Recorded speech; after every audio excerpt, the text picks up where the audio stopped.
Picture your happiest childhood memory. Clear as day, right? Here is the uncomfortable truth. A lot of it never happened that way. Your brain does not store memories like a video file. Every time you remember, you rebuild the scene from fragments. And each rebuild, you quietly edit it, then save over the original.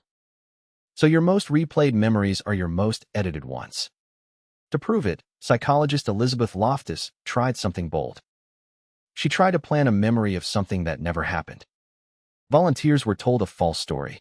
As kids, they got lost in a mall. It was completely made up, but the brain took the bait.